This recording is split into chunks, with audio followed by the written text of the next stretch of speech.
Assalamualaikum warahmatullahi wabarakatuh, Kang Bro semuanya. Sekarang Anda berjumpa kembali bersama channel Pertanian dan Sejarah. Dan kali ini saya akan berbagi tentang bagaimana caranya penanggulangan ulat yang ada di tanaman padi kita. Dan ulat ini biasanya menjelang musim penghujan ini sangat banyak sekali yang melanda di tanaman padi kita. Untuk itu, Kang Bro semuanya, yuk kita simak video saya berikutnya.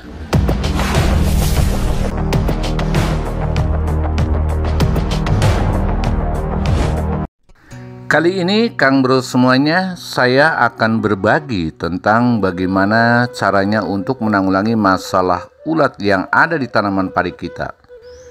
Terutama adalah ulat daun, atau bisa disebut oleh petani itu ulat penggulung daun, atau disebut hama putih palsu. Nah, ini bagi saya adalah sangat berbahaya. Tetapi para petani yang mengatakan kebanyakan bahwa ulat tersebut adalah sangat sepele atau sangat mudah untuk ditanggulangi. Tetapi bagi saya adalah apapun jenisnya yang namanya hama menyerang di tanaman kita, itu adalah dianggap bagi saya itu bahaya. Nah, ini Kang Bro, ulat ini berasal dari mana? Berbagai sumber mengatakan bahwa ulat ini diantaranya salah satu adalah dari kupu-kupu putih.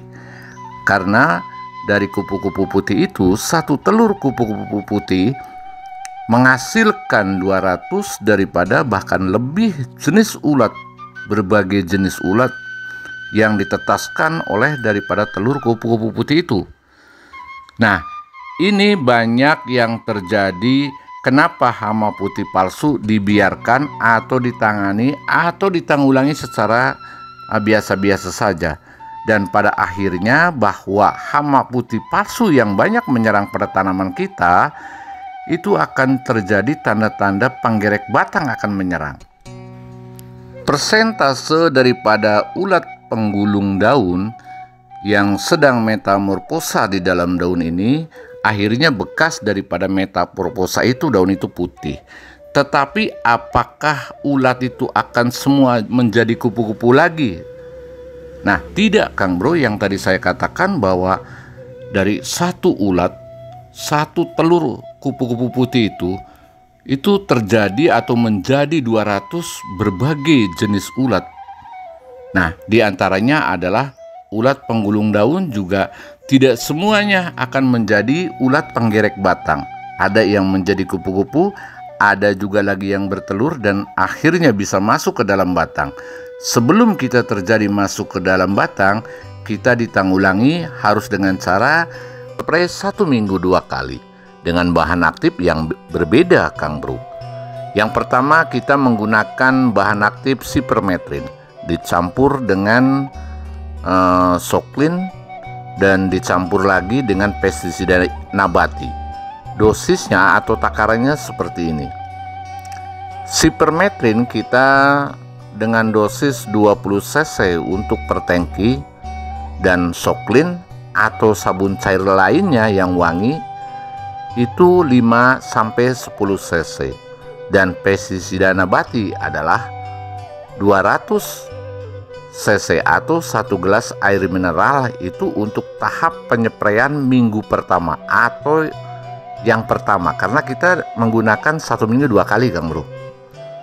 Dan penyepraian yang kedua adalah masih dalam 1 minggu itu kita menggunakan dengan bahan aktif yang berbeda, yaitu dengan menggunakan bahan aktif Abamectin. Kita masih tetap sama dengan menggunakan Soklin atau Sunlight dan pestisida nabati. Dan dosisnya adalah Abamectin 10 cc per tangki, Soklin 10 cc per tangki, dan pestisida nabati 200 cc per tangki atau 1 gelas air mineral. Dalam melakukan penanggulangan masalah hama, saya tidak banyak bahan aktif untuk sasaran hama.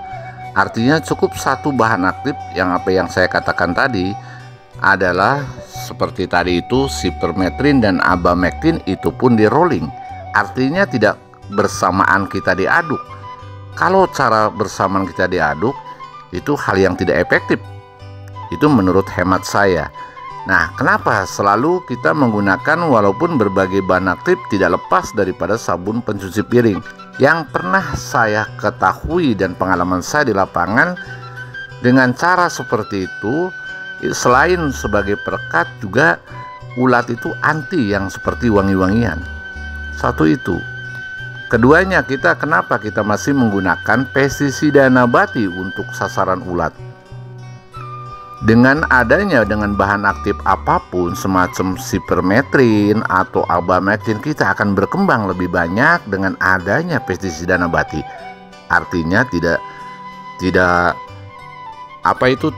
jenuh atau homogen lah seperti itu. Jadi akan menyatu. Beda lagi kalau kita sipermetrin dicampur dengan abamectin atau dicampur dengan bahan yang lainnya yang berbeda daripada bahan aktif itu sendiri, itu tidak akan homogen terjadinya. Itu akan buang-buang uang. Saya sering katakan dengan video-video yang kemarin-kemarin itu, Kang Bro, bahwa kalau kita menanggulangi masalah hama tertentu, kita gunakan satu bahan aktif dulu. Adapun dicampur kita dengan yang lain. Seperti kita dengan perekatnya, kita dari apa, atau dari sandik, atau dari apa antinya daripada untuk sasaran tertentu. Harus seperti itu. Jadi kita harus pandai-pandai mengamati dan tahu kelemahan daripada hama itu sendiri. Maksud saya seperti itu. Dengan cara penanggulangan seperti ini, kita akan untuk mengantisipasi terjadinya nanti di akhir kemudian terjadi beluk. Itu yang sumber daripada penggerek batang, Kang Bro. Jadi kita hama putih palsu itu atau ulat penggulung daun itu jangan kita anggap sepele. Ini pengalaman saya, karena banyaknya serangan penggulung daun atau ulat penggulung daun ini terjadinya penggerek batang yang pernah saya ketahui dan pernah saya alami. Jadi lebih baik kita cepat ditanggulangi dengan apa yang saya katakan tadi adalah 1 minggu 2 kali dulu. Yang pertama, saya ulangi kembali, adalah dengan bahan aktif sipermetrin. Sipermetrin kan kebanyakan semacam sidametrin, apa itu yang trin-trin itu kan yang murah, Kang Bro.